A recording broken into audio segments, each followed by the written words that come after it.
This is Talking to the Dead with Janet Kubik, and I'm your host, Joe Oliva. Please welcome the star of the show, your friend, my friend, everybody's friend, Janet Kubik. Hello. I told myself I'm good, but I told myself this time I wasn't going to say anything about the intro. So this is me not saying anything about the intro. Yeah. I changed it a little bit just for you. You did. You spiced it up a little bit, broadened it out. I love it. Very nice. Thank you. So today we were sort of thinking, we had a really fun episode last time. George Carlin came to visit us. Yeah. And we got a lot of great feedback on that. For today's topic, we got thinking about how amazing this gift is that you have, this ability that you have, or this talent, as I like to call it, but you don't like to call it. But like with any gift, it's never easy and it's never without challenges. So we thought today we would talk about the challenges of being a medium. There are, many, many challenges that come with this gift or ability or, whatever we want to call it. But that's as with anything in life, I think, right? The good and the bad and the balance between the two and all that good stuff. I think maybe where we'll start with it is sort of from the beginning, when I first was discovering that I had this ability to communicate with the other side. So let me just interrupt you for a second. Some people feel that they have this ability from birth, right? Yeah. You were different. You were in your mid-20s, right? You're a little bit older than that. And then you just discovered this I'm going to call it enhanced ability, because you say that everyone has this ability of intuition or not. So you discovered your enhanced ability as an adult. And so that you're talking about now the challenges of going from what I call a normie or a normal person to someone with enhanced abilities like yours. Go on. Yeah, and now when I think back, on experiences of my life, I can see where my intuition played in at different times in my life, but now with much more clarity than when I experienced them before. But yeah, I didn't really sort of become kind of consciously aware of the ability, and the ability certainly increased when I became a little bit older. So with that, I mean, initially, I think there's always the big piece, which is fear. And fear is something that exists in our world, and it is something that we are all faced and challenged with in various ways in our experiences. And it played into mine multiple ways in terms of the idea of mediumship. It's a scary idea, thinking that you are communicating with something you can't see, something that's outside of what you've known sort of to be real or to even exist. I mean, I watch shows now all the time on TV, and they're sort of constantly harping on, oh, ghosts aren't real, spirits don't exist. And then, all of a sudden now you're trying to convince yourself that you're actually communicating with what somebody else is saying isn't even in existence. Right. So there's a lot of sort of internal struggle that was happening for me in regards to the ability. And then there's also the very external struggles. Spirit has, multiple reputations, but in a lot of ways, not the best of reputations in some respects, in terms of the fact that a lot of people don't even believe that there isn't something that exists called spirit, or outside of this human experience that we're aware of or consciously aware of, that we're living.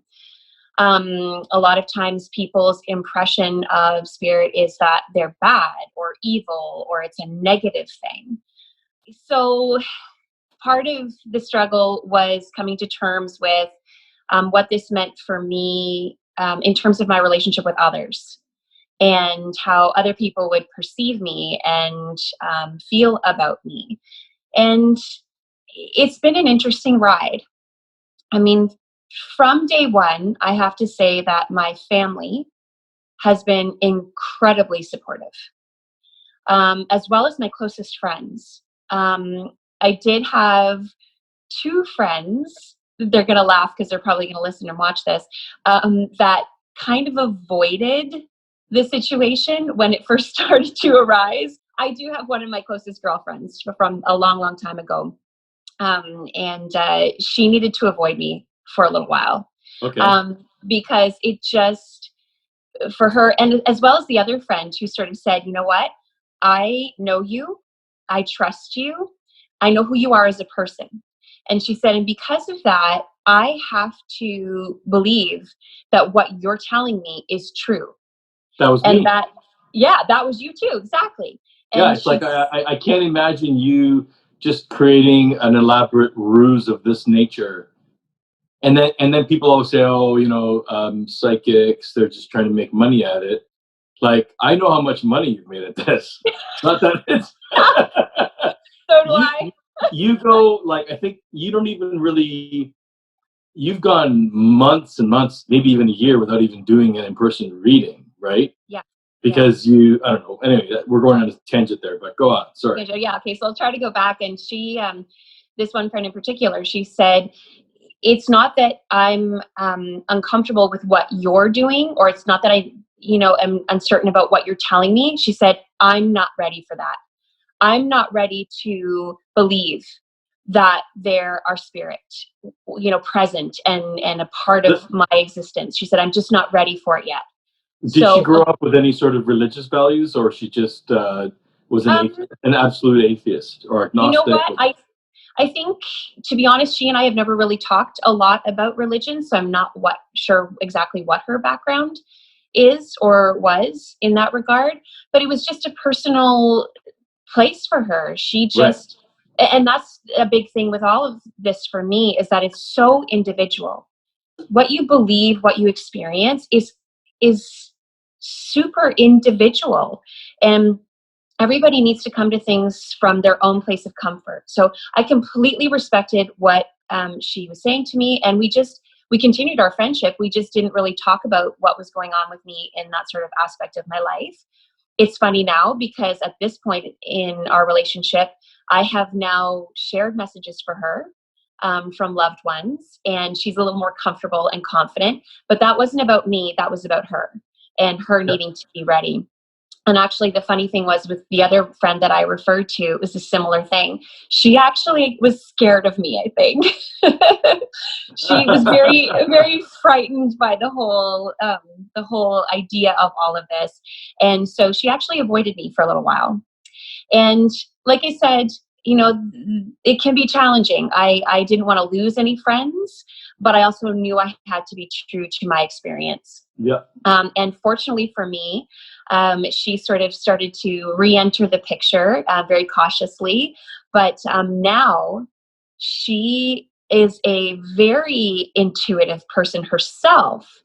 Wow. She started exploring her own spirituality, and we have conversations now about it. Or she'll read a book and she'll text me and say, hey, I read this book and it's exactly what you're talking about. And so that's great. And then also a beautiful thing about that is that in the time between this happening for me, or really consciously starting to happen for me, and now, unfortunately, she lost her mom.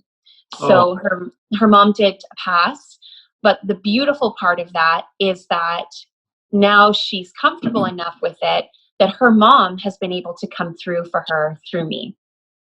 Right. On more than one occasion, actually. Anytime we go for dinner, I get in the car, and the first thing that happens is her mom has messages for her. So we kind of do that, get that out of the way, and then move on. So, as with all challenges, eventually they find their way around to being blessings in disguise. And going back to sort of a point that you made too, just a few moments ago, Joe, but the idea of them making money, that's another sort of stigma about mediumship or fortune tellers or psychics, right? It's kind of been known as kind of a money grab. I think with anything, there are people who have integrity and people who are doing good work. Right. And then there are those who aren't. But it almost feels or felt like to me, there were more people who had the impression that mediums, channelers were phony or fake than they did have confidence in them or faith or trust. Here's the interesting thing. I agree with you. Yeah. I think that is changing. I think there's a shift toward more people believing. Funny thing is that I grew up Roman Catholic, right? Yeah. There are people that will tell me that mediums, oh, they have to be fake. There's no proof of them. And then Sunday they get in their car and they go to church, right? Yeah. So somehow in their cognitive dissonance, they can say, "Oh no, there's a God in the sky, and I have to go to church, and I have to pray, and I have to do all these things."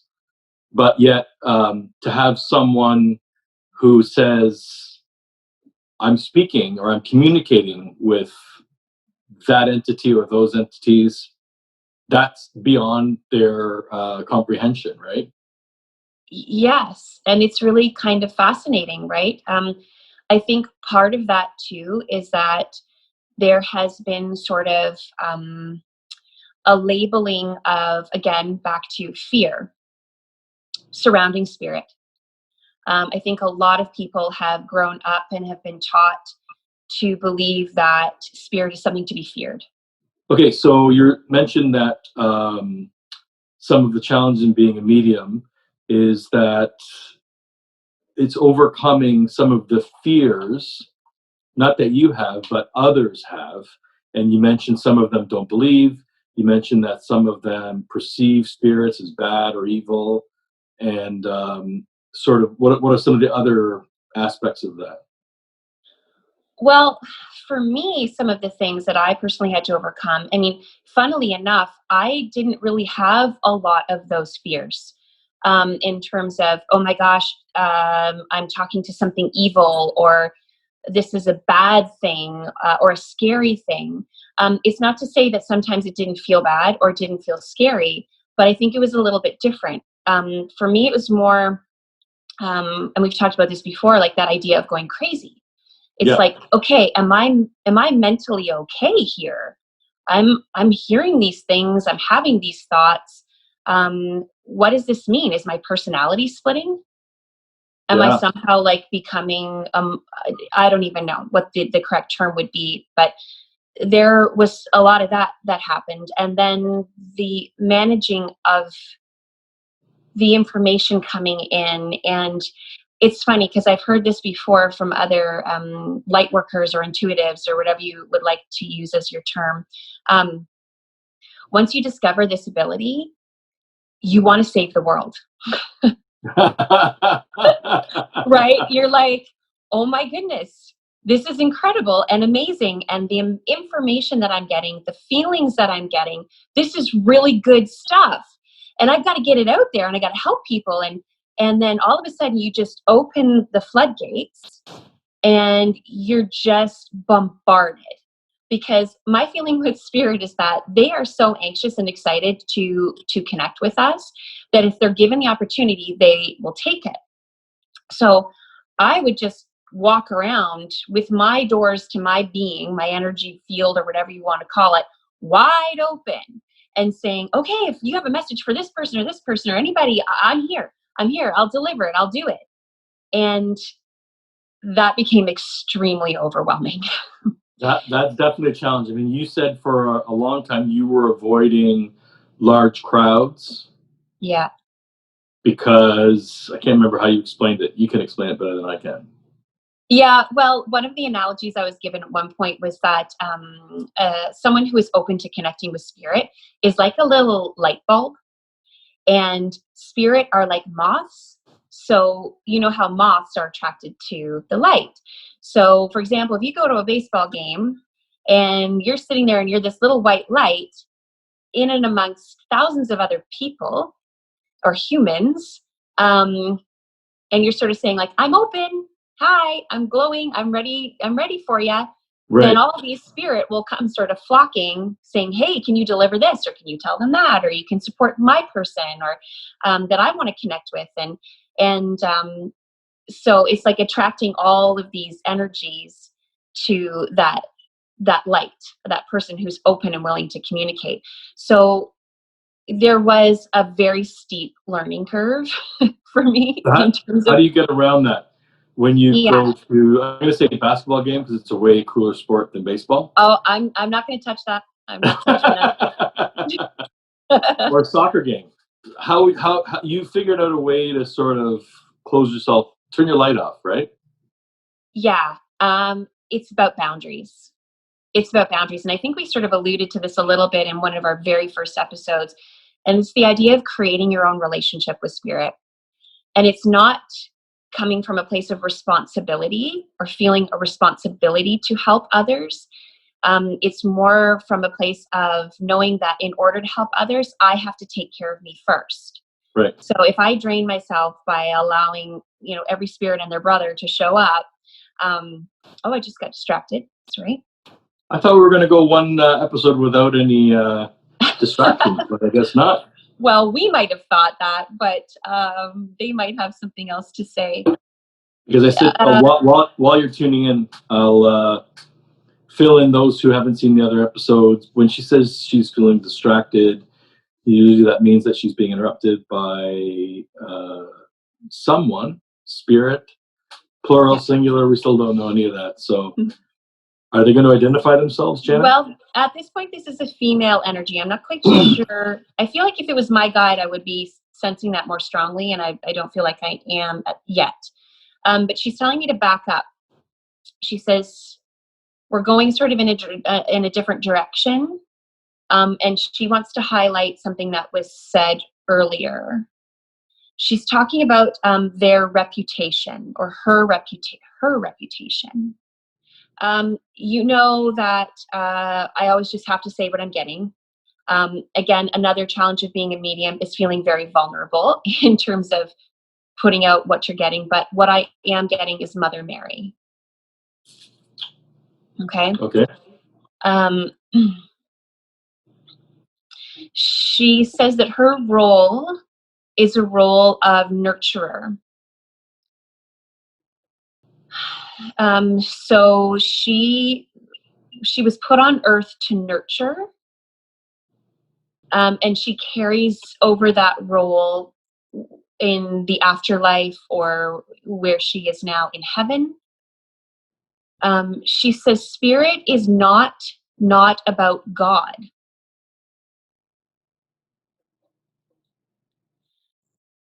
She's pausing, so I just have to honor that. Sorry if it's boring. She says it again. Spirit is not about God. She says this, she's very emotional. I feel like I'm welling with tears. She said, so many are afraid to embrace spirit for fear that they are dishonoring God.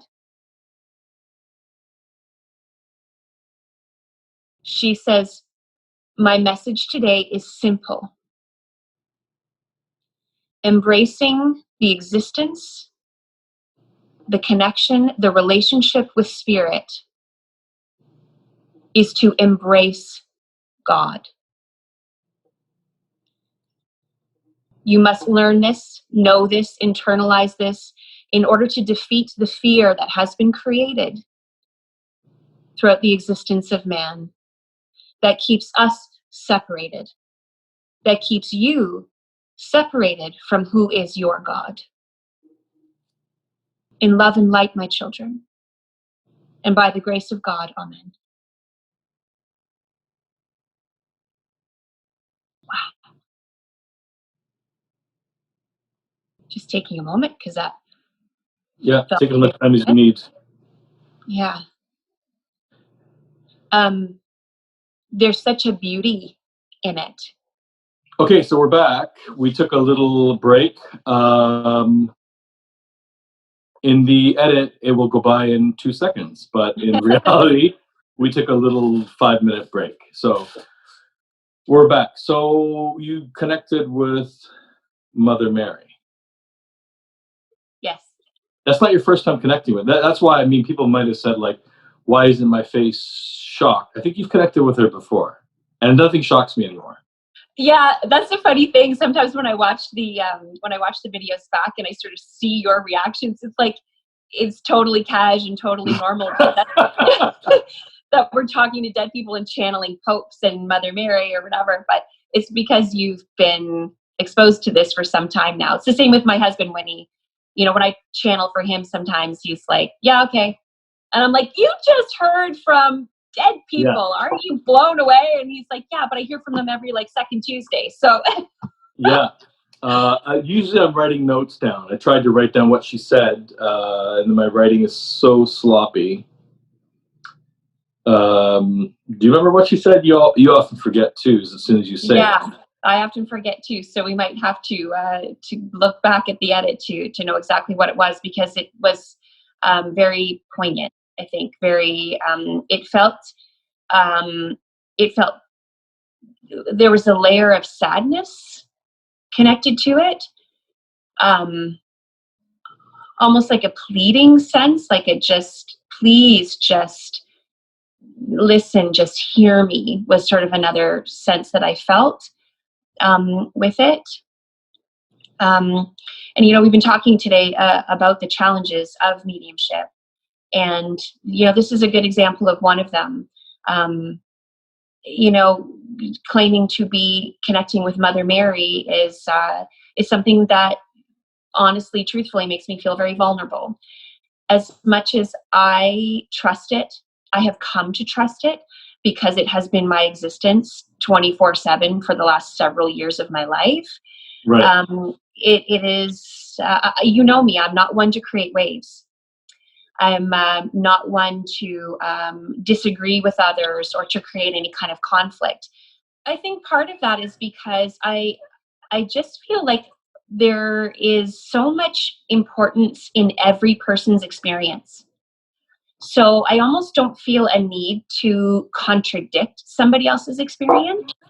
It may not line up with mine, and I may not even like it at all in some cases. But I've just come to appreciate that there is value in what everybody in this experience is experiencing. And so it's not up to me, I don't feel, to create more negativity or to create conflict about it. It's kind of like what George Carlin said last week. It's like, it's more about gathering the information. Like, I'm happy to gather the information about people's feelings and their interpretations. But I try to allow myself to guide myself. And so that's why, even though it may be controversial to say I'm channeling Mother Mary, or to share some of the messages that I receive, I just have come to a place where I feel like it's okay for me, because Right. it's my experience, and that's okay. Take it or leave it, like it or don't. It is what it is. Okay, so another interesting episode of Talking to the Dead with Janet Kubik. Last week we spoke to George Carlin, who I'm a big fan of, and I thought it can't get any bigger than that. And then today we spoke to Mother Mary. She spoke to us.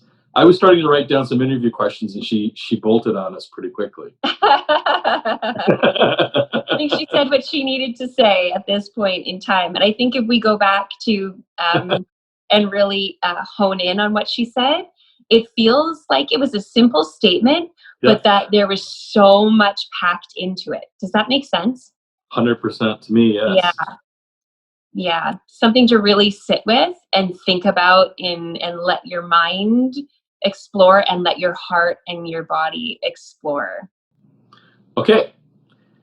You are watching and or listening to Talking to the Dead with Janet Kubik.